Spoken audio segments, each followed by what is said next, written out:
The All Smiling Faces podcast is now sponsored by Tyre Spot, the Northeast's leading tyre supplier with branches across the region.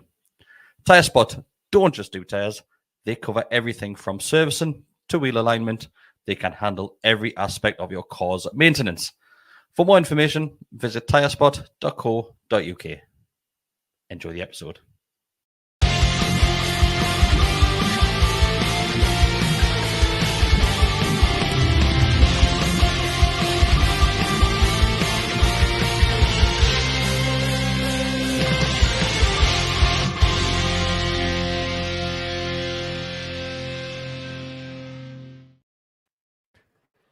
Hi everybody, welcome back to the Always Smiling Faces podcast on the GallowgateShots YouTube channel. Once again, you have a full house tonight. It's myself, your host Chris, joined by Bestie, Decker and Mark. Those watching, you can see we are wrapped up tonight, boys, because it's bloody Baltic. It's rotten, isn't it? It is. Absolutely rotten. It's pissing down as well at the minute, isn't it? Saying to Mark when I was coming in though, it got rid of that snow nice and handy, like, so I'm quite happy for that. Like, it's not a bad thing. You know how long it took me to get to work the other day on Friday? Is it? Well, the snow over Thursday night and Friday morning. Yeah. So what normally takes 25, 30 minutes from Shields to Four Lane Ends? Yeah. 1 hour 45. Oof. It took us an hour before I even got out of Shields. Was that through Shields? I was taking a bit in nursery and they've got temporary lights on next to Beads World, so I thought, I'll not go that way. Sitting the 194, never doing it again. Yeah. Never doing it again. Robin Hood roundabout and then off there. Nah. Prince of Wales, not Robin Hood. Aye, no thanks. Because you're too far away from the coast there, aren't you? So the closer you are to the coast, less likely you're going to get the snow because of the salt air. I live right on the riverside and we got loads of it. It's fresh water. It's different water coming up the river, isn't it? Completely different water, a mile downstream from the... Different water. It's far enough away from the beach. It's not really. Like, you're walking 5 minutes. I wouldn't like to be kicked there. But anyway, we are here. We got plenty to talk about, boys. But before we do that, if anybody does have any comments, send them our way throughout the show, and we'll go through as many as possible. Where would you like to start? Would you like to start recapping that victory against Man United? Unbelievable. Seems appropriate to me. Like, Unbelievable. It does. We'll start there. Bestie. Hello. What a performance that was. A dominant performance. Unbelievable. Some of the stuff they played. And bearing in mind, as we've kind of gone to great pains over the past few months to say, this is nowhere near what we would consider to be our strongest 11. Yeah. And some of the little like passes of play and stuff like that. Man United were hopeless. Let's mention that they were. That's Mark Corby at half time goes. He says that's the worst Man U team I've ever seen. And I thought, we're saying that every year now. Every year we play them, and it's like we're saying like this is they're awful. Is it because we are getting better and it's just making that gap look even bigger between the quality of the squads? I think it's both. Okay. I think it's both. I think this is, and again, as I said, I mean, you wouldn't have. We've still got Lewis Miley in the middle of the park, who's been brilliant. But at the start of the season, you look at Miley and go like, you don't want to start too many because it means that so many players are missing. Like Wilson's not fit. Isaac's knackered after like 45 minutes every game at the minute. But brilliant! Absolutely, Fabian Schär again, like just didn't put a foot wrong. Lascelles was excellent. Again, and because it's just all of them. Trippier was brilliant. Trippier was fantastic. 2 full backs. Trippier, incredible. Garnacho, time and time again, he took the piss out of him. Put it through his legs. He was dropping the shoulder, and he's a proper show pony. Him and Trippier just had him on toast completely. Left back Livramento, who's not really a left back. I kind of see Dan Burn playing for her. Yeah. Unless something happens to him. That's actually a comment that's already came in, and we'll address this towards the end of the show. And I got too carried away. We didn't even say the words. Oh God, Like, we're just getting used to it. We won, you know. Get in. We've just became complacent to winning. I know. We're just expecting it these days, don't we? Yeah, but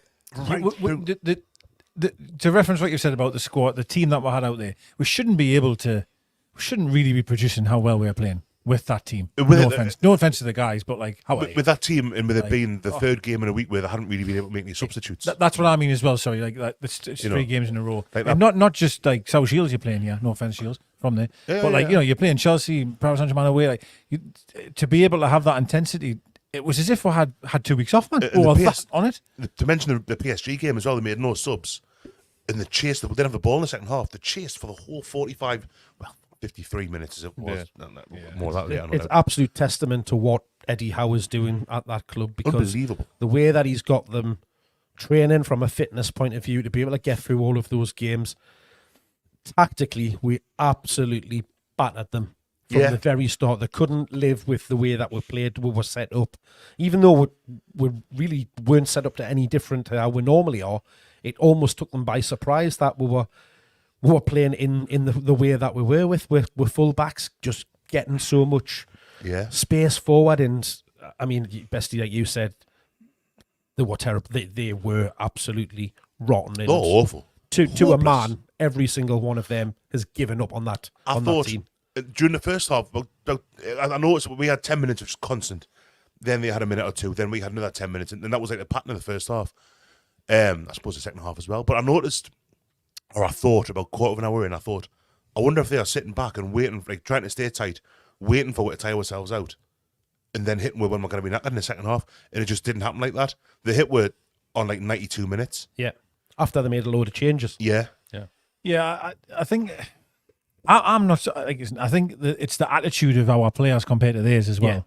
Yeah. That's just huge. You know? Big thing, that like the energy and the work rate of every single man on that field. You look at Rashford's body language for that entire game, was appalling. It was absolutely appalling. Well, did you not see when he came off?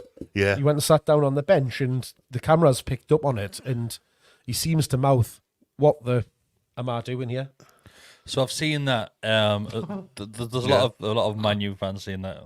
You can't tell them saying that, but once you read those words on a screen, your brain automatically thinks, "Oh, you're saying that when you read his lips." He's either saying, "What am I doing?" or "What are we doing here?" Yeah. As in, we haven't got a clue what's going on, or we haven't got a plan, you could or refer what. to when playing on the right hand side as well, because apparently he doesn't like playing on the right hand side. I did find that unusual that he was out there. Like, to be fair, normally goes out left. If he's not playing through the centre, he's out left, isn't he? Normally. You could be saying, "What am I fucking doing there?" But he was playing the left hand side for a lot of the first half, because that was when I was laughing at him a lot, because he was. I thought it was more Garnacho because Trippier was. Oh no, sorry, apologise. Yeah, no, Rashford was sorry. on the right. There was a few right times on the second half. Then when I seen him. Yes, I totally apologise. I'm totally wrong. Yeah, sorry. I'm just thinking of where he was on Should the be used field. to it by now. Sorry. No, I Done it for a apologise. few years. But his attitude, though, in terms of just like shrugging his shoulders and not tracking back, every single time he seemed to, I don't know, it's not about Rashford, but like, you know, he was doing a bad pass and he was almost blaming the other person for his shit pass. Like it was just in that to me, when you see a player like that, it sort of reads within the whole team. You know, I think Wan-Bissaka had a shocker as well. Like I thought he was sometimes 1-to-1 he was very good against Gordon, but in the majority he struggled. But every single one of our players is just pulling for that shirt. You look at the two teams though, and the complete polar opposites, like mentality wise, and what they're doing for the badge, shall we say, is complete polar opposites. And that's, once again, it's credit to what Eddie Howe has done, and not just Eddie Howe, what the lads are like once they've arrived at the club as well. They've massively invested in the project. They've invested in the fan base. We'll keep on hearing every single week how the fans appreciate it. How the players appreciate the fans being on side. We heard it from Bruno yet again this week. We've heard it from Gordon. And what you said earlier, Mark, the lads are going out there known for fine well that they're going to be playing 90 minutes of football with a slim chance to none of getting substituted off, no matter how knackered they are. Mm-hmm. I think it was Gordon after the game said that the 11 players are on the field are battered and bruised, and they just know that I have to keep on going. Yeah, I mean, it was looking a little bit stronger on the bench at the weekend, so I did think that would probably make a couple of changes the later it went on. But when you saw what they brought on, that's when they then came to life, because we were absolutely knackered by the end. But by that point, it was over. It was done. You know, to be fair, before we'd even scored, we could have been miles ahead by that point. Pretty should have been, what really, we were creating and stuff like that. So it just felt all the way through the game that it was just a matter of time before we got a goal. Me and you, Dagger, had a bit of a chat before we done the reaction to the FA Cup draw, which we will talk about later. Some of the football we were playing in that, well, throughout the game, but the first 45 minutes was fantastic. Joe Linton and Bruno in the middle of the field, Miley as well, were unbelievable. Yeah. You see, the thing is as well, and this is why I think it's not to get on any Dan Burns Taylor or anything, but when you've got two fullbacks that'll get forward as much as what we have at the minute, you probably would. When we play with the inside forwards, when them coming in, it's like what I used to think Liverpool were like with Robinson and Trent going forward, and you'd have Mane and Salah coming in.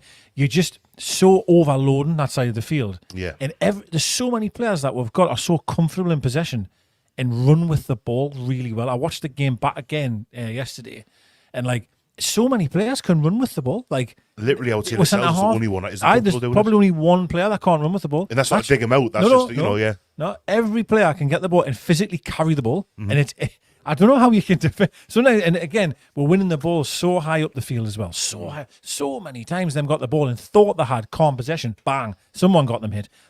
I'll not fast forward too quickly, but the goal, they're trying to play it out, as you probably would. Bang, Trippier's the first one to win it back. Do you know what I mean? Everything's so from front. And to mention about knowing you're a player that is going to play 90 minutes, I'm not going to get subbed.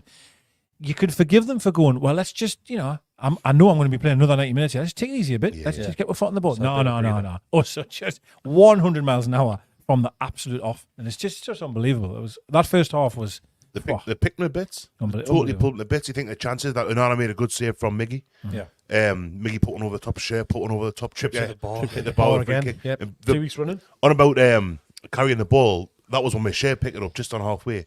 And you could see the gap in the Man U team. It was almost like a maze. And it was like, oh no, I'm going to... And I was looking at it and you could see Shea going, he saw it as well. And you think, that's it. Again, carry the ball. Centre half. Yeah, I know. Yeah. And when he does that, it just wrecks...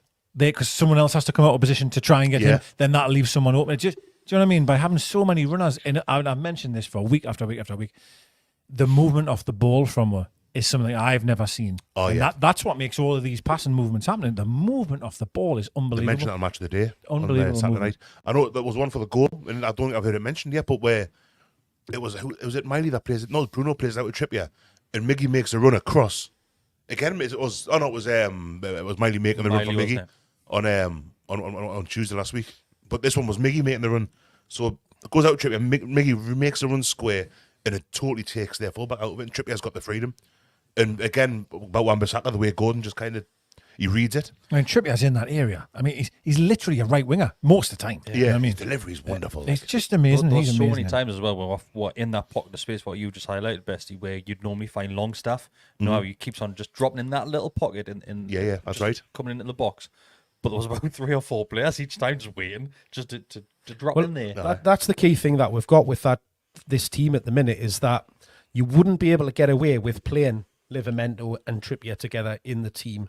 You wouldn't be able to get away with pushing right up into the corners with your midfielders joining in if the team aren't set up in the way that they are to cover everybody's back. Because if one goes, somebody will drop across and drop in. Longstaff was a key example of that, how we used to do it. The amount of times Miley was dropping in and playing in front of the back four or dropping in, and it's almost, and I'm probably going to get a bit carried away here, but you're almost going back to the days of Cruyff and total football, that it doesn't matter who's in what position, you're comfortable where you're on, you just fill that position because you find yourself in it and you can do it. We've got midfielders dropping and playing at left back, dropping into centre half. You've got your right winger swapping places with your right back, and everybody is just so comfortable because they know that if they get into a bit of trouble, the mate's going to be alongside of them, helping them out in the next minute. And it's just, as I say, it stems back to the way that Eddie Howe has got this group of players all playing for each other, playing for the shirt. The belief that we've got as a team is just unbelievable. And they're going out on that pitch thinking the world beat us every week. And right now, they are. It's bloody marvellous, isn't it? It's great to see Isak back in the team as well, because I think he makes the difference. Like, huge difference. Well, there's a few. You see, again, there was so many times he come very deep for the ball, incredibly deep, right? But we've got so many runners running beyond him. Yeah, that's fine. How many times have we sitting go, maybe it was Wilson back in the day where it would come really, really deep, and then you've got 11 players in one half then, and you've got no out ball. Whereas now he is coming deep, granted. However, you've got 5 of them running beyond him, which then all of a sudden that's absolutely fine. Him coming deep. First touch as well was one. I forget what it was at some point in the first half because we were attacking the Gallowgate. It was a ball it wasn't fired, but it was a well hit pass, and he just kills it. It touches absolutely perfect. He's a wonderful footballer. I did also want to mention about Tino. You see, when it was very Kyle Walker-esque, I thought, where they played the ball down the line, and it did look a little bit troublesome, and he almost just went down again and just got this extra burst of utter speed to like cut him off. And that, even the commentator mentioned going, wow, like, where did that speed come from? Are you shocked at how good Tino is? Yeah, 100%. I know he came with a decent reputation. Then obviously he picked up the injury when he was at Southampton. The season before that, he had a great season. But Jesus, he's a player, him. Like, unbelievable. I have no idea. He looks better as well. Yeah. And he's playing on the other side of the field, right? Where he's normally been predominantly for the right. It's working perfectly, though, because he does what Miggy does on the other side, where he gets to a certain point, then he'll come inside. And Gordon does it a bit as well, to be fair. But Tino, he gets it, and he just doesn't seem to lose the ball either. No. He just, like, obviously, the goal he set up again, I can't remember who it was now, but he just runs. Against Chelsea, wasn't that Chelsea? Man U in the cup. Was it Man U, was it? Come from he right back. runs across the edge of the box. Yeah, when Miggy. Oh, no, it was PSG. Oh, it was PSG. PSG did it. He's done it a couple of times now. Well, to me, he's David Santon on steroids. Like he's a better David Santon. He just comes inside so well. Like, you know, he's so comfortable in possession. He's got loads of pace, but he can also defend as well. Yeah. We noticed how many times when he was getting man of the match every week in the cup when we were playing Man City's and Man United, you know, he was absolutely incredible at right back. Incredible, you know what I mean? And then now we've asked him to play on the other side of the field, and he's just as good there as well. That balance that you've got on both sides of the field now, and you mentioned it earlier, you've got Trips on one side bombing up there. Now you've got Tino bombing up that side as well. You would hate defending against that. Well, because you're overloading so many areas. But when your two wide men are coming inside and them are going on beyond you, you're just overloading so many areas. Yeah. There's so many problems that we have as a team that I don't. The opposition don't know how to handle it at times. Obviously, of course, the only thing to take away from it is you'd like to get more goals, right? That was probably the only thing you could say about that performance. The performance itself was as complete as it can get. It was just obviously finishing the chances that unfortunately we couldn't do because it was a 1-0 hammering. You know what I mean? It's what it was. Yeah. You look at the chances like with Drippy hit the crossbar, Miggy had that one saved, Isaac had that one that was just kind of deflected wide. Miley had one blocked on the line. Yeah. I thought there was a few times Miggy just didn't quite get enough on a pass. Like we had amazing movement and there was a through ball and he just underhit it. There was a few moments where the very final ball wasn't good, but goodness me, I mean, absolutely blew them away. Like, that first half, and like I said, that first half was one of the best performances I've seen from us. They were fantastic, Mark. And we were sat just looking at each other at times going, like, who is this? Like, just how quick it was in the centre of the field to get in a dangerous position was unbelievable. Exactly like it is. Everybody just seems to be on the same wavelength and just know where the pass is going, where to be, the movements, and like it's drilled into them just to do that, and it's almost on repeating, just becomes a second nature to them.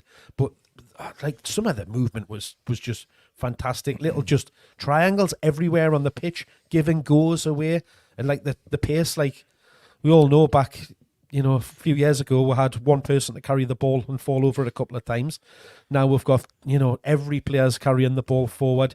You've got people getting there, like Decker said just there. Wilson used to be isolated, you know, even going even further back than that. You just used to have somebody stand up front. Hosselu, Rondon, nobody getting anywhere near them. Whereas now, you've got the opposite. You've got too many people wanting to get there. But again, you've got enough within the team to be able to chase back and cover. It's just majestic. The watch. desires is unbelievable. It's the desire of them is just unbelievable. Even Klopp said he enjoyed watching me at the weekend. Did he? Even Klopp said, I don't know what he says. I don't often praise Newcastle, but he says like I was like really good on Saturday. I've honestly, I referenced this before there about Trent and Robertson and Mane. Yeah. I do feel like that Liverpool. We're trying to play in that Liverpool way. We know we're winning everything. The gegenpress type of thing. Do you know what I mean? It's just relentless, like, especially at our building. Like, it's definitely got its kind of roots in that, I think. It's just unbelievable. Like, it's honestly unreal. And now having that forward-thinking person, no offense to Byrne, in Tino on the left-hand side, you've got that balance. You've literally got the same on both sides of the field. I can't see Byrne getting back in the team. I feel really sorry for him. I was saying it full time on Saturday. I feel dead sorry for Dan Byrne. He hasn't really done anything wrong. On the match reaction, I mentioned Hall. Lewis Hall's been brought in as a left back and as our choice as a left back. But Tino, it's just I keep on saying how good of a player he is. If he's on the right hand side, left hand side, he could probably play on one of the wings. I think Tino's starting right back probably from, if not next season, then the season after. Yeah, Trippier's 33. I can't see him playing much beyond. Trippier next I don't want to season think. I'm not saying I'm dropping him, but you know, it's natural that a player will. Yeah. So the next couple of years, and then I think that's you get if Lewis Hall's anything like as good as Livramento, and people were more excited about him than they were Tino. Yeah, I think given what we know about our injury record, Tino, someone will get a go at left back at some point. You know, Yeah. I know we're saying he'll never get back. What about what Tino will play every week? He probably will play every week, but he's not going to play every week because he'll get hurt. We will rotate. We will get more injuries, and Dan Burn may well slip back. You might go. What's that there? I was trying to pull his mic. Oh, sorry. It is your point about Burn, because when Livramento first dropped in there and he had a good game, you thought, oh well, he's done all right over there, but it's not his natural position, and is he going to be able to play there long term? Likelihood if Burn was fit, he'd just come back and slot straight back in there because of the way that we play. He's been there regular for nigh on 2 seasons. Yeah. He's just, with every performance, he just seems to be getting better and better and better. He's just brilliant. He's isn't classy, he? He's brilliant. Like you cannot appreciate how good he is. He's just, you'd look at him and think he's been playing there in that team for years because of how comfortable he is, and just the way that he's very, very quickly got a partnership going with Gordon out on there, and them linking up well. Coming like alongside, he's just really, really comfortable wherever he is. He can get up and down. He'll chase back, put last ditch tackles in. Not that he often needs to do that, because he's very, very good at reading the game and what's happening in front of him. And we've seen that a few times where he's stepping in and winning challenges and just picking it out. And it's just, there's just a real confidence throughout that team at the minute, and it's just great. I made the point of Miley. There's no way Miley's 17. Like, I'm not having it. He looks younger, but he plays like someone who's been, again, I've said this after the PSG game, he's everything he does is right. And the same on Saturday, he's so composed and intelligent, and he used both feet as well. I know. Yes, both feet passing wise. He's doing some lovely passes with his left foot. But I totally agree. He's Jordi Busquets for me. Like. I don't want to get too carried away because it's only, again, the sample size and all that stuff. But I've been seriously impressed with him this last month or so. Like, look at the players that he's playing up against in the middle of the park in the teams that we've played recently. It's a baptism of fire from, like. He doesn't look out of place. No, well, we said that at the start of, I say the start of the month, it's only the 4th today, but late, when we came back from the international break, talking about the run of games, in that, imagine 2 years ago, saying we'd have Man U, PSG, and Chelsea in a week, and we'd beat 2 of them and draw 1 with PSG a week. Well, 1 or 3, really. Technically, this is what I thought. I honestly sat after the Man United game thinking exactly that question, like that. But the thing is, this is dreamland stuff. Like for the me, Chelsea and Man U games, we won them. Remember, I think I might have said this last week about Chelsea when we've beaten them in the past. I remember the game where we beat them when Sissoko burned past Ashley Cole and Gutierrez scored, and there was when Isaac Hayden scored a header later on. Scenes in those games were like, we've beaten them, and Newcastle beating Chelsea. Now Newcastle are better than Chelsea. Yeah. In this one yesterday, it's the 3rd game in a row beating Man U. Beat them after the cup final, beat them in the League Cup this year. I think Newcastle are a better team than Man U now. Obviously, Man United are what they are money-wise this time, but I think Newcastle are a better side than Man United. Yeah. I think Chelsea's probably, of the games that we're talking there at home, that's probably more of a challenge than Man United, because Chelsea have picked up a little bit of form of recent. Well, they won again the weekend, didn't they? Yeah, so it just goes to show you what a standout result that is for us beating them in the manner that we did as well. They won again at the weekend, and Man U were the form team in the league until this weekend. Well, I think you just mentioned it there, Newcastle being the better team, and you know what I'm like for being an absolute content slut bestie. But the likes of the Man U fan channels that were doing their combined starting 11, majority of that they were picking were Newcastle players. Really? And that's coming from Man U fans. Yeah, it's funny. You never see that. I was thinking that after the game as well about how many players would get in our team from these, and based on that 90 minutes is not. It's mad, isn't it? It's mad to think that though. Yeah, because I mean, Eddie Howe could get a lot out of someone like Rashford. Oh, you would think so. Yeah. You would definitely think so. He would be. Yeah. He's perfect for Eddie Howe. Martinez is better than Lascelles. Yeah, I still think Bruno Fernandes. I don't like Bruno Fernandes. No, I don't. But he's clearly a very good footballer. To just go back to reference the games we've played as well, right? You think as you mentioned, you have 17-year-old in midfield. You've had Lascelles and Shea as your centre halves. Yeah. And we've played Chelsea, PSG away, and Man United. And I'm going to say we only conceded 1 goal in them 3 games. Forget the penalty. I'm not accepting that penalty. So we've conceded 1. Klopp. No, I'm not accepting it.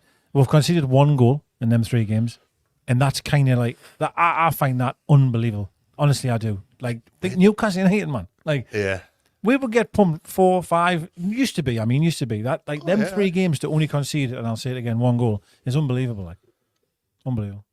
What made us laugh on? I don't say it made us laugh at the time, like on Saturday, but when he gave 1 minute of injury time at the end of the first half, and then 9 at the end of the second half. Ridiculous. After the 8. Ridiculous. 8 minutes to park the prance. The ball wasn't out of play. They had the ball in play for the whole game. Yeah, I totally agree with that. The game at St James the weekend there, and Anna's wasting time from 10 minutes in with goal kicks and taking edges and all that. Yeah, he's taking 15, 20 seconds on the balls in his hands. I kicked off with the 9 minutes, and then I thought there was 5 subs, there was a goal, there was 2 VARs. There was a couple of VAR checks. Was down Pope as well. Pope. It probably was 9 minutes to be fair. Pope's already the biggest chunk of it, like to be. Bruno kicking off. That was never 9 minutes. No, but it's the biggest chunk of that. They got five subs as well. And you know what it is? I think. But a lot of them were at the same time. They still had it on. Because it's one off, don't they? Maybe, they always do it with substitution. Even though they do 3 at the same time, it's one, then another one. They don't all just go off in as a trio. Well, it depends on how if they're losing the game. Yeah. The old Robson days was 3 for 3, wasn't it? Oh God, I think we're going to have to mention Nick Pope's injury as well. It's just more bad luck for Newcastle. You knew straight away because he was lying on the deck with his right arm. Well, he knew straight away. Did you not? No. Did you not? Not remember when last season, I forget which game it was now, where Tyndall told him to go down.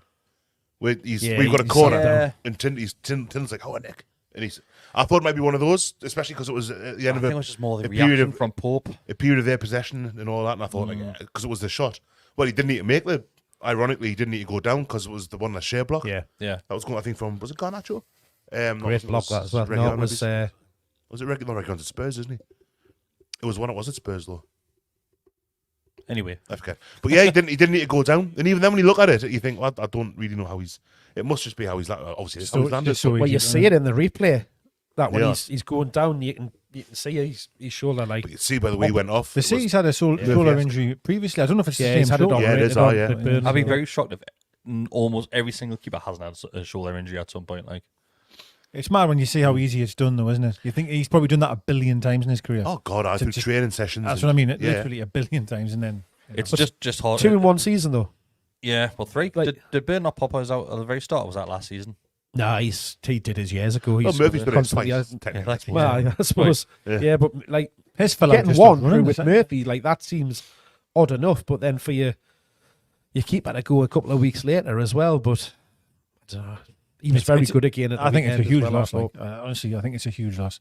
And I don't want it. I do. I really do. I think it is. I think it is a big loss. But then I think Dubravka is a great choice to come in second place. I think Dubravka's a good. I think Nick Pope's a better goalkeeper than Dubravka. I don't think there's a huge amount in it. Yeah, I'm with you. I think Dubravka, his kicking's better than Pope's for a kick-off. I don't think. I think you miss him because you always miss when your best players are out. I don't think it'll be a huge thing. I think Dubravka. I hope you're right. Remember when Dubravka came in? He made mistakes. Pope's made mistakes, but Dubravka for the first. Well, I'd say before he went to Man U on loan, no one was crying out for him to be replaced, or very few people were. No, I'm not worried about him going in goal. I'm not, but I think Pope's a lot better. I think Pope wins you more points in a season than Dubravka does. But I'm not worried that he's going in there because, as you say, he's a very, very good keeper. Very able. He's been excellent for us in the time that he's been here. He'll slot straight in there and he'll do well. Stick with that subject. There's been a question in from David Paulson. That's his question. We are being linked with a move for De Gea and Ramsdale now. Thoughts on this? I find it very odd considering we have Dubravka and Karius. I'd be very shocked if we're looking at bringing another keeper. I don't think we'll do either. Yeah. Well, there's a reason that no one's touched De Gea yet, and apparently he was on 350 grand a week at Man U. We're not going to be paying that. Free transfers, money he wants because he's on a free. Yeah, but it's that's the whole point. Like, it's papers putting 2 and 2 together. Agents probably talking as well. The fact that Pope's got out injured gets a pair there back in the headlines. Doesn't it? He hasn't picked up a club since he was released by Man United, which I am surprised about. Yeah, in fairness, because he's a very, very good shot stopper. I think he's on the way down. De Gea, he's probably not as good as he had a bad 8 years was at his height for a keeper. You know, he's made a few ricks in his time, but I think he's been like genuinely world class for a lot of his time at Man U. But it happens again. I mentioned Trippier earlier. I'm not saying that's where Trippier is now, But De Gea was he was definitely in decline when they went. And there's not many Man U fans were sad that he went. For all he's been there. We are now. No, yeah. Well, I think he's better than that idiot they've got. I don't think he's not as bad goalkeeper, but he just... It was almost like Pickford at the weekend, where not maybe it's the same level of vitriol, but the fans were like straight away thought, well, we can get under his skin here. It was constant every time he got the ball. Every time, yeah. And it worked. So would you take De Gea at the right price? Well, I know £300 a week's insane. Did you know what it is? I think bringing De Gea in, if you're looking at financial fair play, then yes, there's no fee that comes with it, but the wage is going to have it baked in your financial fair play. You're effectively play. It's worse for FFP because you're not getting it over any huge length of contract. You're not paying any fee over that over that distance of time.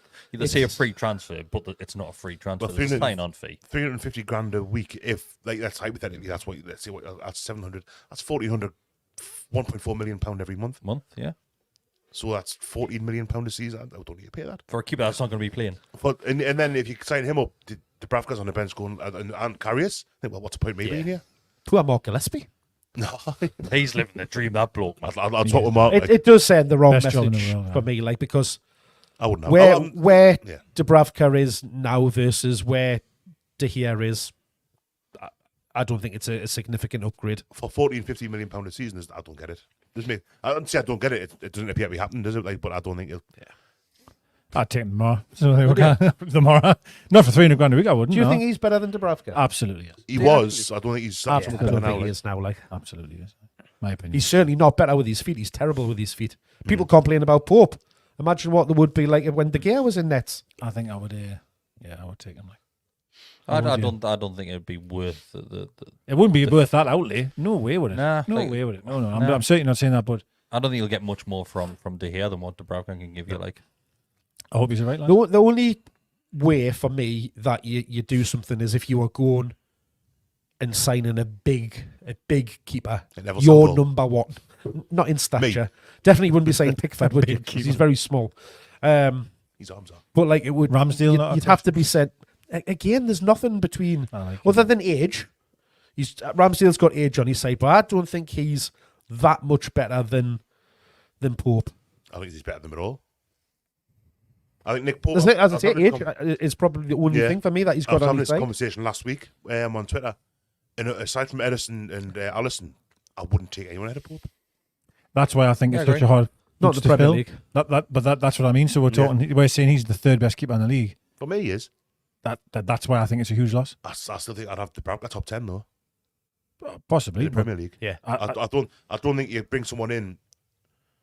I mean, De Gea's a bit of a funny one because I think he has been a wonderful keeper in his time, but last year and a half, and you've got the scrutiny of playing for Man United, where you've seen Harry Maguire struggle with that. So if Maguire had gone to West Ham to start last season, it's been a bad side. I see the keeper just struggling at the minute, don't we? I think with Dubravka, you've got to remember when Dubravka last played for us in Sticks, he would have been getting a lot more shots at him as well. Let's be honest with you. Yeah. Well, I think that's when it's harder for a goalkeeper. I've said this for years that if you're cold, you're not called upon for a long period of a game, which let's be fair, right? You shouldn't be for us really, or haven't been. But you look at the moments where Pope on Tuesday night there, away, man. I mean, goodness me, man, he's an absolute hero, man. That one on his knee. And I'm not saying Dubravka couldn't make every one of them saves, but I'm not so sure. There's a couple of them I don't think he could have. And that's honestly, that's why I think Pope.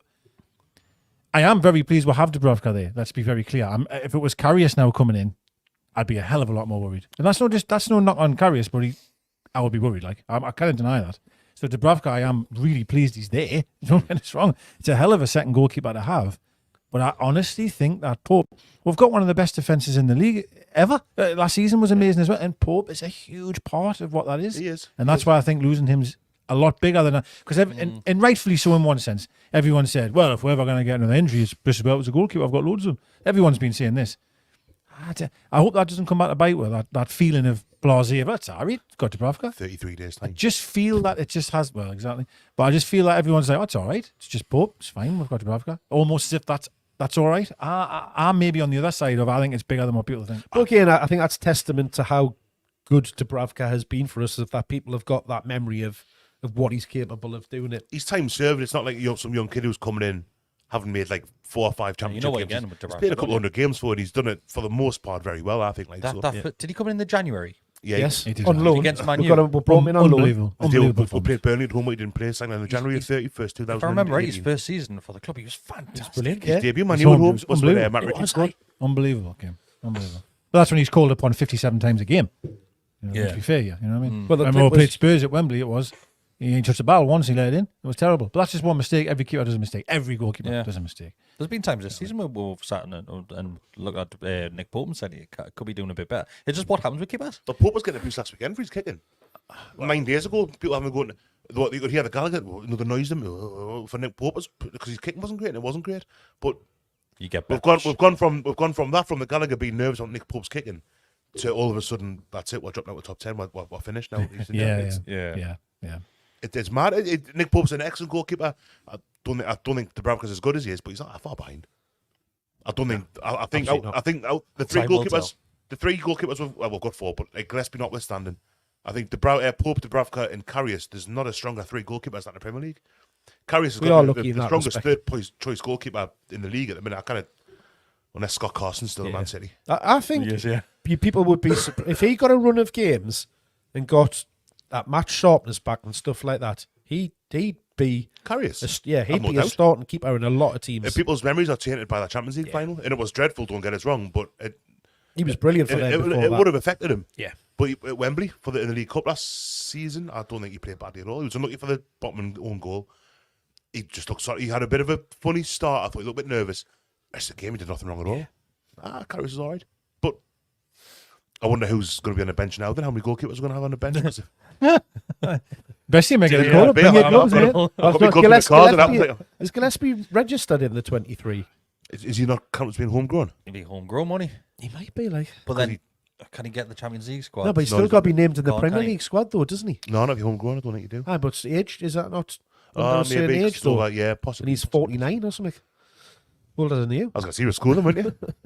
But you, Oh, it was like... you've just mentioned there that What was his teacher? the crowd with the nerves and stuff with Pope's kicking, and I think Yeah. it's only right that we mention the crowd because we've been That's a full of question. a bit of stick. That is my next about the question. atmosphere recently, haven't we'll we? address it. So it comes in from Jules. Hi, Jules. That says, how was the atmosphere? So, Mark, carry on. Tenfold. It always is against them. It was far better than it He'd has be been a man, in the last couple of weeks. Be filled. Man United at home. How are? Honestly, Oh. I couldn't tell the difference between the 2 weekends. Oh, it's Because night where and I day. am, Night and day. I can never hear the away fans anyway, apart from when Dortmund have that drum. Oh, you've got really good hearing like Mark. Well, and I can't tell. To me, that didn't sound a great deal better than Chelsea, but that's because I thought it was people on better that than side Chelsea, singing like in front of us. And it doesn't take much to kind of. Well, it sounds like it's dead loud. It was fever pitch, I thought. Like I thought it was much better. It was bouncing. Yeah. It probably helped that everybody was full of drink and Mark was absolutely had most of it. Yeah. To be fair, like. It was the first But time. you would have only have been half a shot behind us. Well, if people saw me and you stood next to each other on Saturday night, I'm guarantee 100% of them would have thought you had been out a lot longer than me. It was the first time in ages I've come down the stairs from where my seat is, and Mark was still there. I actually couldn't move. I was very happy. You were? I was very happy.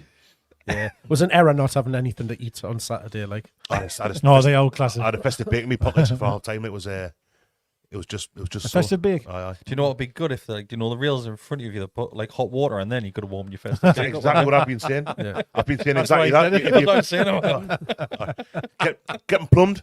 Get them warm your plumbed. hands up because it was bitter on Saturday as well, wasn't it? It was Baltic. But the atmosphere, how did it come across on TV? Good. Unbelievable. I had Yeah. a ticket for the game, but I was at Kiel Forest with the Baines, and I knew I would never get back in time for kick-off, and I'd literally got back the second. I literally sat my arse down. It was kick-off. They were coming out the tunnel. Yeah. So I was good, obviously, in that sense, but kids always come first. But honestly, on the telly, it was unbelievable. Like it seemed amazing. And I think again, there were, like the keeper obviously being what people think of him every time he touched the ball. I think that helped because the fans were on him Yeah. straight away. But again, it was our performance out the block straight away, winning the ball up high. The amount of times, man, we won the ball back early. Every fan base loves that, but we certainly do. You know, when Miggy's winning the ball back or Joe Linton's winning it early on Yeah. in their half of the field, the fans are just woof straight away up for it. You know, and you couldn't not be up for that. That's how good that first half was. One standout moment for me, and I'm not sure if the TV cameras would have picked this up, but obviously we would have seen it in the ground there, is that Bruno's chasing the ball down in the second half. He's closing the keeper down. Then, rather than continue to chase after the ball towards the keeper, he just starts jeering that the fans are like this in the crowd, and the ball's still in play, and he just stops and he's. Oh, it's only like 10 yards away from him. He's like, Yeah. "Oh, Bruno, concentrate." Yeah, nah, he's like, Bruno's mental. It's like He saw him at full time when he was like bounding towards the. I thought he was brilliant. No, honestly, it's like a dog that's had a stick thrown, Yeah. but then another one thrown in a different direction. He's back to his best, Bruno. Like he was ever that. And Joe Linton as well. He Joe was Linton an absolute beast. again. Stupid yellow card though. Sorry to be What was he negative. before again? He's shooting a ball at the linesman for out. The So ball he went got out of play and he booked just started literally That's right. In the front growling stand. in the linesman's face. Yeah, I I was was like, what saying, are you yeah. doing? What are you doing? Booking. I was like, that's stupid. You mentioned though the fans are getting on the keeper's back, very similar Yeah. to what we do with Pickford. Yeah, it was Almost carbon identical. copy. Oh, it was identical. And obviously, to be fair, the lad did quite well. I thought actually in possession a couple of times. A few times he's not out to play, but that's so be it. Yeah, But there was a his few pass was all times right, he yeah. did. Cruyff turned someone and passed it out wide, and I was like, oh, fair enough. Paul Williams is coming in saying the Guardian said our treatment of Onana was, and I quote, horrible. Yeah, it was. That's good. That's What? great. That's how Good. we're meant to That's treat what the they're for. opposition. It's absolutely That's great. how it's do, isn't it? Of course it is. Of course it is. Yeah, And, you know, like I mean, if it gets obviously with you can go too far, you can be nasty, you can be racist like that. It was never. It didn't happen. No, so it was nasty in the way that it was just constant. it was basically saying, well, now you're dodgy, and we're going to put you under Yeah. a bit of We're gonna pressure. make you That's all it dodgy. was. It was exactly what we do with Pickford. Yeah. We should do with every keeper, really. Yeah, if you think that's horrible, just look at what the lads have had going to the likes of Milan, Dortmund, PSG. God, aye. Like Aye. whistles constantly at the lads. Yeah. Guardian would be kicking right off. And that's why, we've got something special when we play at home. And, as much as the owners came out with them comments last week and got some, nasty remarks, shall we say, it just goes to show you that when St. James Park is on its metal like that, there's no better place and no worse place for an opposition to come. Did you see Murdad tweeted after the game and say thanks for your support? No, that was great. That Yeah. But like what we've said for years, and to try and make St James's Park a fortress, haven't we? Like it's a kind of a phrase we've always tried to have. And Yeah. since Howe's walked in that door, pretty much anyway, it's been that, hasn't it? Like I've seen the league table now where there's no team won as many points at home this season so far. Yeah, we're top of that table. It's only Liverpool that we dropped points against. Only That was- Liverpool, yeah, and that Because was played a wobbler for 10 minutes. yeah, it was mental. We're just I've said it. I don't know how many times I've repeated it, but I've said it. Decker stat here, probably making it up, but I'm sure it was right. Probably Seventh consecutive home win in the league. Oh no, sixth. Sixth. I think it was the sixth. If we've got Decker fixing your Decker stats, No, God I'll tell knows you what why. the No, real one did that not include the Dortmund game though? 'Cause I think it was fifth Premier League. It was the sixth because League. I did that interview with. It's Billy it's, Finney, it's either did that 5, 6, or 7. We've Oh, yeah, won, Decker. we've won Well, some games at We home. haven't even this season. discussed that, mate. You done an interview at Talk Sport. How did that go? It was good. It was. I did it with Paul Ross was the guy, and then it was the Stretford Paddock was the Man United fan. like a really popular. He was sounding. Man U one. He was sounding like he was, and it was really good. It went about 20 minutes or so. But it ate at like 4 a.m, then 6 a.m. Well, I wasn't listening to that. Yeah, So, me neither. mate. I've got a link actually in my email. I haven't even pressed play on it because it's a bit late now in the day, Yeah. right? Do you know what I mean? It's been and done, but it was good. Especially when you're crack. predicting we'll get beat. No, I didn't. No, I said they said that you've got two options. Like you can give two opinions. One's with your heart, one's with your head. And I said 3-1. That was what my heart. But I said I was just worried about playing midweek. And I said 1-1 was mine. I said 1-1. But I says if we turn up and can do what we can do, we could blow you away. And we did blow them away, but it was only 1-0. We've mentioned turning St James Park into the likes of a fortress and just how good the fan base can be, Mark. News comes out today, so emails arrive. Talk me through the emails for those that don't know. So it's gone out to season ticket holders and members, I believe. And it is in response to the supporters meeting that was held a couple of weeks ago. Secret meetings. Not so secret, this one. Where Darren Eales spoke about the fact that we had a world-renowned agency working with us to do some little bit of digging, little bit of investigation around a feasibility study around the stadium, what the demand is for tickets. Should we expand it? Is it possible to expand it? Shall we build a new stadium? Where should that stadium be?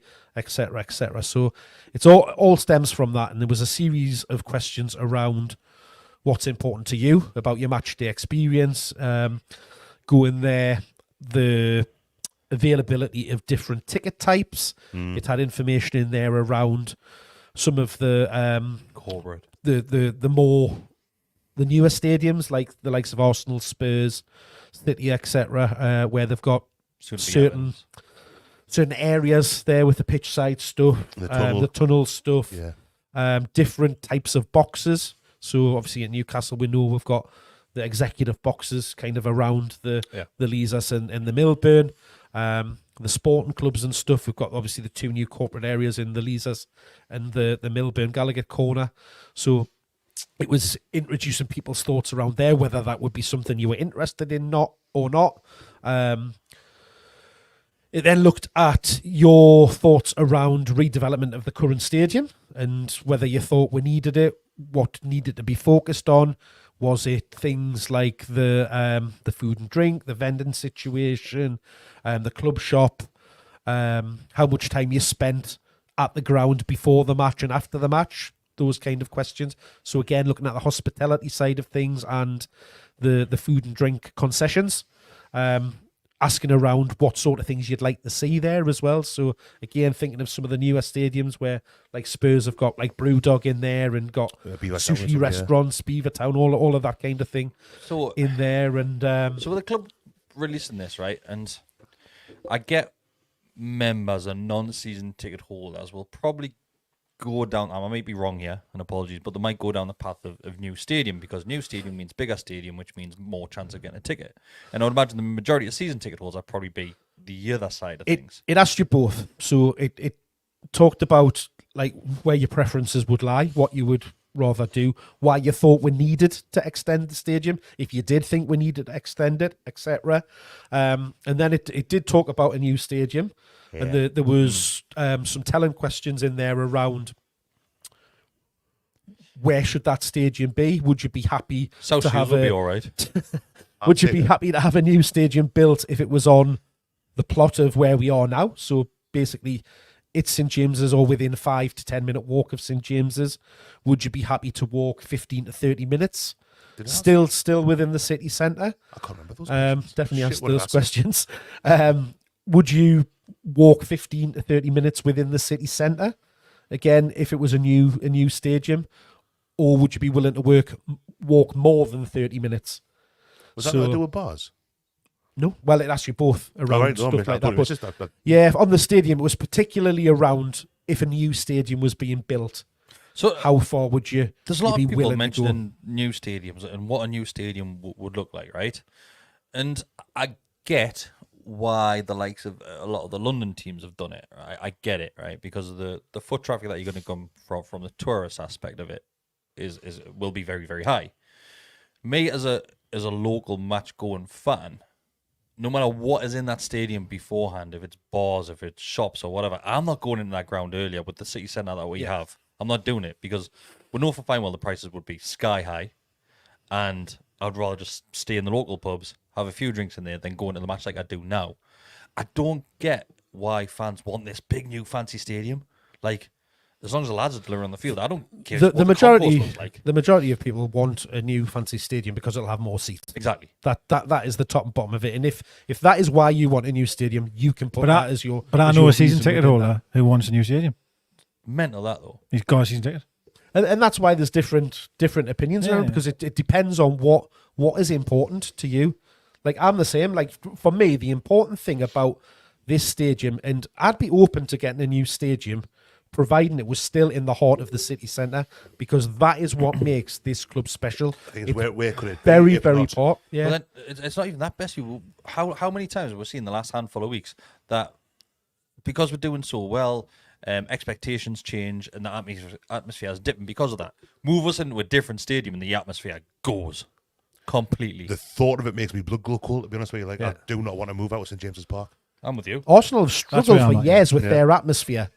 Yeah. What are you doing there? Hello. With moving into that new stadium. In the Emirates, aye. It's not that far from Highbury. It's not. It's on the corner. Yeah, it's just on the corner. But I think the problem you've got, it's new surroundings. It's shifting people from. It's just different. You know what I mean? It's just different areas. Like Wembley was a huge thing. Like we've mentioned Wembley's atmosphere, how poor that was, and of course, I mean, probably not going to get a better day, right, in terms of what it was. But I just feel, don't get us wrong, it would eventually turn into whatever it is. And you ask Spurs fans, And a lot of Spurs, they're very split still now. It's pretty much on the same site as well, isn't it? Yeah, they're saying that. Well, they built it onto the back of the existing and they're saying it's much better than White Hart Lane, but there's a hell of a lot of them going, no. The lane was much better. Do you know what I mean? So it's West Ham for me. From the Berlin to London Stadium. Never a football stadium in a million years. I might be completely blinded by this. I might be, but I just don't see what a new stadium is going to give you, apart from more seats and a couple of extra facilities. Well, as the owner, it's going to give you the opportunity to make a lot more money because you can increase the corporate stuff. You can put the bars, the restaurants and stuff like that. So again, you're generating much more match day revenue. Well, that's the thing, isn't it? If they move the stadium out of the city centre, which none of it wants, that's you'd be the at Kingston scary Park thought. to watch rugby or like that. There's nothing around it, pub-wise. But it's not just that level. It's Premier League. No, but what I'm saying is, it's teams where there's nothing anywhere near the grounds. If they did that, if St James, anywhere, Doncaster, all the newer ground, Sunderland, there's nothing really around it. Like pub-wise, we cheap from the Corrie Tavern and whatnot. But like for me, what you said earlier, Chris, if they could do what they want in the stadium, people are going to still drink in the bars. Yeah. Not if they move the stadium out to like Kingston Park Forcing you. If they move it to an area where there's nothing else to do, bottlenecking you then, isn't it? You're just going to go, it's got in the ground early, have a few pints there in that case, because who's going to get the metro? Like, talking as South Tynesiders, you cater to some quite cow, but you know what I mean. Would you get the metro to the city centre, have a few beers, and go, then get another metro to the stadium or the bus? Because if you live in the city centre, they might go there and have a few, then travel. Do you know what I mean? I do agree with what you're saying. I would imagine wherever they move it, I would imagine. Be very similar to Wembley, though, wouldn't it? A couple of bars. Something will get created to. Like there'll be a bar there. There will be bars made there. No, they'll do it in the ground. Point. Yeah, they'll do it in the ground. Will, that's going to maximise what the money they can make. Mark says, if the club shop's already there, I suppose. But if they make it so, like, let's use Tottenham's as the blueprint. Have we all been at Tottenham's? I've been a couple of times. Yeah. You've got the bars and they've got the Beaver Town thing. You've got this and you've got the food stores and all that, which has got it, but it's just bigger and better and whatever. Yeah. But if that's made available, so let's say they get Wyland Brewery, you get some crafties in. They get Scream for pizza. They get whatever. Get Dixon's Greg's. Well, yeah, because I'm local. I've got Dixon's. They'll do Dixon's. That was a question around local produce and stuff like that, as well. And that was so that if they have all that in a totally bespoke area, you could maybe have like the shipping container thing they have in the what's it called, the stack. You could theoretically have that attached to the side of it, but the club own it, like a fan park. Well, if you think of Wembley, well, I don't know if it was the same for you, but no, actually in Wembley, like around the ground floor. There was loads of like those separate concessions where they were doing street food, they were doing pizzas, they were doing. So it is kind of like that. But that's what they're saying as well. Is part of the survey is how early would you get there? Why do you get there when you get there? I made sure I got a dig in about the queues with digital tickets in that section. Like, but for me, it's a little bit. There's alarm bells going off for me because to me, it looks like they are looking at asking about how much would you pay extra for all of these things as well? Zero. Thanks very much. But stuff like that, how much extra would you pay? And what kind of tickets? Well, like gauging interest in hospitality. Yeah. In all that carry on and about the new stadium. To me, it reads like that's the first knock-ins of them actually going ahead with it. And I get it. Look, it's their business. Yeah. They're here to make money, ultimately. They are. But I also think they're trying to make... It's a scary thought. No, it is. But of course it is. I don't know, I don't know, like... when I did the Spurs Stadium tour, right, and I looked at... And I'm going to just go way away from what my heart's telling us here, right? Everyone always goes, what difference would it make? You look at what the players' facility was in that ground, by the way, can I add? Yeah, they had hot tubs and saunas and all sorts. Had a pure dining area for the match, pre-match, before, next door to the dressing room. I mean, Christ, we got nothing, man. We have nothing for the players at all. Now, you might go, well, they didn't need it, but if you're, if that was to make you even better on the field, that you've got better facilities in they honestly, Spurs Stadium inside, in terms of the facilities, is probably better than what we have at the training ground, man. That's in the in-match stadium. Now, a lot of people might not care about that. Do you know what I mean? They might not. But you care about the fact that revenue's coming in means that we can then go and spend £100 million on a player. That's a tangible reason. And this is where isn't it? I'm not saying I'm 50-50. You've got to think of that logic. But I see when I went to Spurs, I came out of Spurs, man, that's unbelievable. Like. Yeah. And not just on an impressive level, because it impressed me. It was, God, the players must love this. They must love coming into the mat and seeing this. And then also the money, as you've mentioned, all that type of stuff. But the other side for me, of course, is it's St James's Park. Yeah. And I do not want to leave what we have. And that's why our place. for me, It's really hard. the location is the key bit. If it's the- on, if it's on, So you're saying you wouldn't mind knocking it down then, literally to the I'm ground, not saying I and then start I'm not again. saying I wouldn't mind because that would hurt. Yeah, But if you're getting Spurs Stadium there. you know, a brand new, you know, state of the art stadium with fantastic facilities, the best, you know, facilities for the players, for the spectators. God, I can't believe I just called with spectators, but you know what I mean. Soon to be. Then that's, you've got to then think, well, that's the step in the right direction. It's kind if of. I go back to when I first started going to there, I used to start. I had to piss up against the wall. That's what I was I going to had say. somebody pissing on my leg. Still was on Saturday. to be fair. During the war, that was the No, wartime it's games. like- That were. We've came down, you know, That is 20, 30 years. Look at the difference between what we've got as a stadium now versus what that was like when I was going in the 90s. That's a It's good night point. and day. And sometimes, as painful as it is, you might have to knock it down. You would like nothing more than, right, let's just mirror the Leazer's end onto the Gallowgate, get it up to level 7, knock down the List of buildings. Look, the list of buildings, do the same down that side, and you've got a fantastic, huge stadium, slap bang in the middle of the city centre. That'd be about 70,000 if you did that, wouldn't it? Give it. If I'd you go be by the happy same. with that. Yeah, It's highly unlikely to be able to happen. it wouldn't, would it? So therefore, you've then got to look at, right, can we make this work by knocking it down and building something there, or do you have to look at moving it slightly? Look at the town moor, look at potentially the arena site and down there, which is again still 5-minute walk from the city centre. It's still in the heart of things. Feasible, was it? The arena site. I think there were I reasons think that it they would can't do be. it.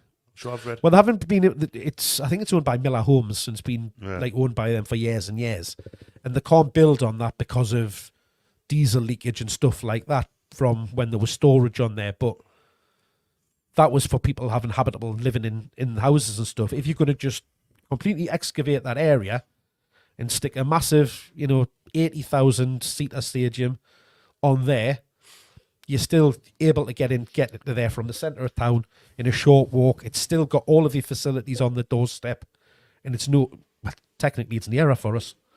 I do think though that this whole survey, this is a fact-finding mission, if you like, is.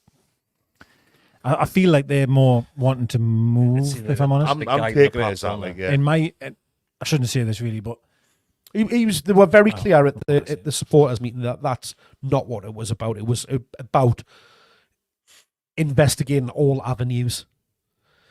And if they had a plan now, why would they bother asking her? Why would they bother doing because a survey? it's the politically the right thing to do. Them could sway these votes. How many other clubs do that? 67% want to move. Hey, we're moving. I'm not gonna. I'm not gonna look at the books. I wonder if all those secret members, all the memberships that were bought, no one knows who by. I wonder if they'll all have we're going to move. That'd be great. Let's have more hospitality, please. Honestly, mate, I'm not being funny, but yeah. No, I hate the thought of it. And even if I wouldn't be again if they knocked it down and rebuilt it. Was that not the issue though? The site not big enough. Well, it's not just the site that there's talk that could move. That you'll have seen the stuff where they could build a pitch sideways or go down. Like but again, that's going to form part of the study. They'll look at all of that to see. The issue with that, the foot traffic coming in and out of St James's Park at the minute is bad enough. Like imagine putting even more seats in that same site and the foot traffic then trying to get in and out. It was another thing for me would be if they were to do that, where would they play in the meantime? Yeah, that's the big question. Nowhere else. Couldn't play at Sunderland. They wouldn't. Temple Park Field. Temple Park playing field. Like Gateshead Stadium isn't big enough by any. Well, that was the option last time when they were looking to build on the town moor. Well, I was watching Barcelona last night, actually, funny enough, at home against Atletico Madrid. Oh, yeah, and they're playing at the Olympic Stadium. And obviously it's tiny, you know what I mean? Yeah. And like, I immediately had that thought, and it's funny, then the following day the survey has come out, but I did think, where would we even play? Because obviously Tottenham played at Wembley while that was getting done. Oh, West Ham played it. No, they moved to a different ground. But then played at Wembley for Arsenal. Did that when the Emirates was getting built? And we just don't have that option. Like Arsenal we just was don't Wembley. have it. It wasn't so much when the Emirates was getting built. It was more just for the Champions League. They didn't do it in the league. It was just Champions League games played at Wembley. Did they not play there even when the Emirates was getting built? No, because they were far. No, I thought it did. Oh, my bad then. My bad. There's a great shout there from Tommy Turtle that says, "Did we mention the 12K tunnel view seats yet?" It put some prices on them as well, didn't it? What you would expect. 10k. How much they wear plus. at other clubs? Yeah, That's a Well, chunk. that's what the Spurs ones were, Tunnel Club, which looks mint. Like, to be fair, it was great, and you said. But then again, there's a few things again. Like, for my opinion, here is that when we did the tweet, saying, so what they do here? They get served a meal in the city, and there's a massive glass window, and you see all the players lining up in the tunnel. Now, my immediate reaction was, well, I wouldn't be here at this point. I'd be in my seat because the You players are wouldn't, coming out. but there would be people Yes, there. of course, yes, and there's 10 grand a seat for that, you know. Now in Spurs, the steward was telling us, lovely bloke, and he was saying, "Hey, mind you, it costs you $2,000 to get on the list here.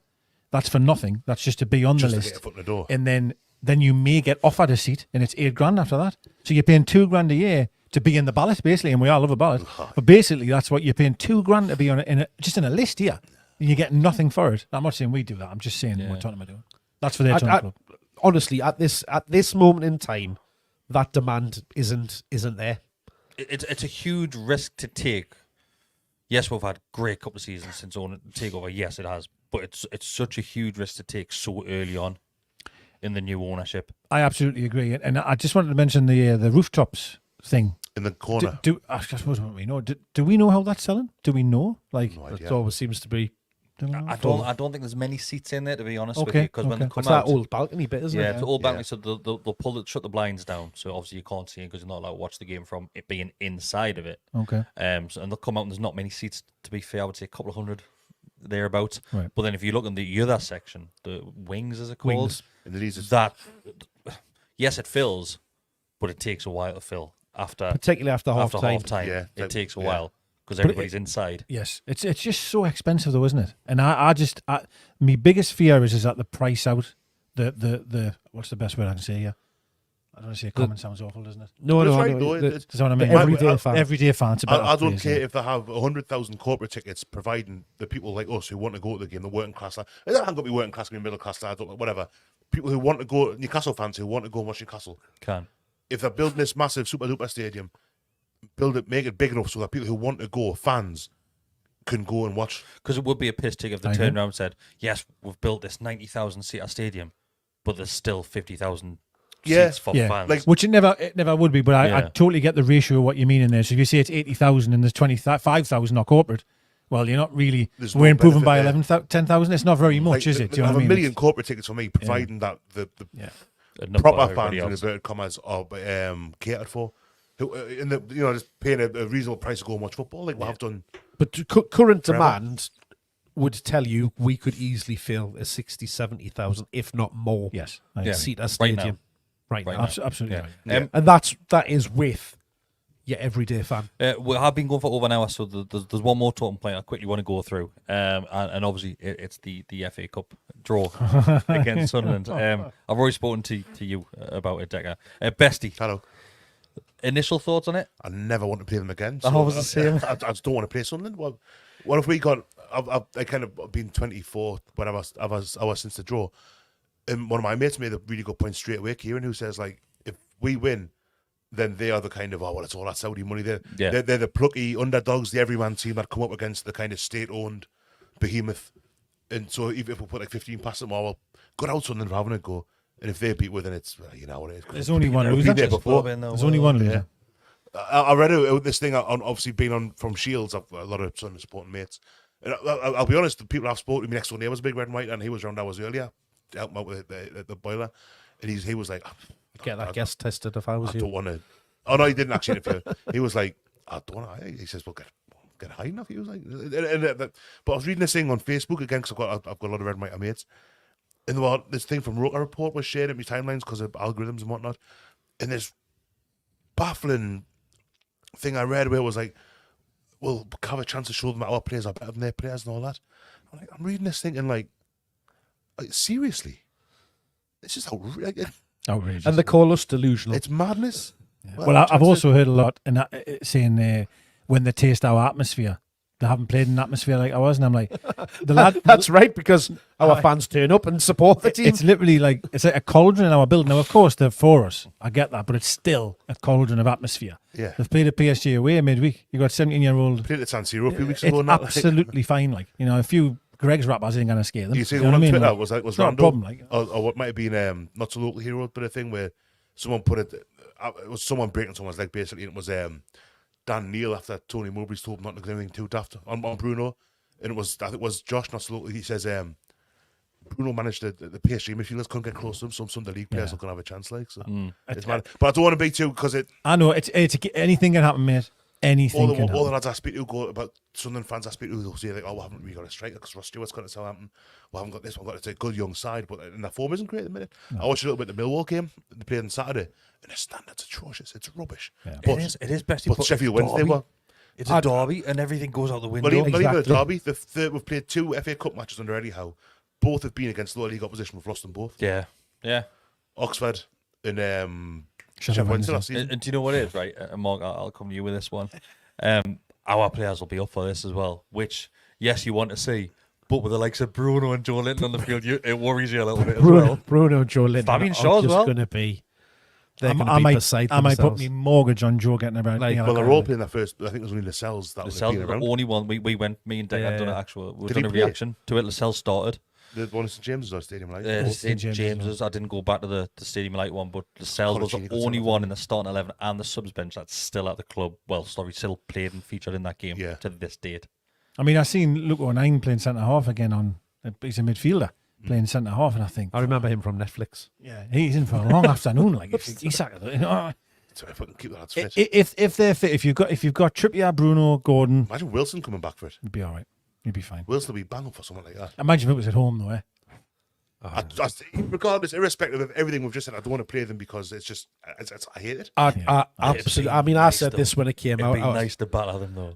I know, but it'd be amazing. Wait, is up on the 7th. Like, I absolutely hate it. Is it a risk worth taking? I'm seeing a risk. Really. No, it's not. On paper, it's not. It shouldn't be a risk. And that's what makes it worse. I know. God, there's so many times in the recent history, and this is why I'm probably feeling the way that I do, is there's been umpteen times where we've gone into that game, we're going to batter these today because we've been much, much better than them. And we all know what's happened. Well, the 6 in a row games, I remember, was it the first one was... Mara, you forgot Mara off the end of that. The first one of those was... Fair play, was just after we played Benfica off the Park at St James's. We'd pumped Benfica, drew with them, got knocked out on away goals. Yeah, no, sorry, on aggregate. And I went in thinking, well, so the weekend we'll be all right, and they beat with 3 out. Right. I absolutely hate it. I do hate it. And I do. I was driving at the time when the draw happened, and the second as soon as I seen some people go, oh my god, and then someone put FA Cup, my stomach, because I knew what they meant. I knew, and I agree with what you said, Bestie. I just don't want to play them again. No, this is the longest we've gone 7.5 years without it being a derby, apart from during the war. What was it like? It's quick that. I wasn't even trying to tee that up there, honest. That wasn't it. But I think it's losing volume to me now. It was like from it was from like a 37 to 48, maybe. Something. It was like I can't remember what it was now, but I'd say that's how your waist's gone in the last year. He's on form tonight. Hey, that was good. Certainly not the last year.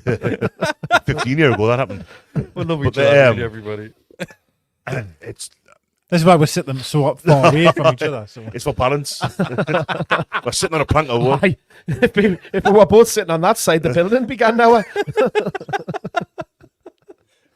That's why you've got to come with layers on. Outstanding. Right, I'm going to end it on the very last question. As always, it is from Josh. Apologies, Josh, that's taken so long to get to your question there. He says, along with a £20 donation, thanks very much, Josh.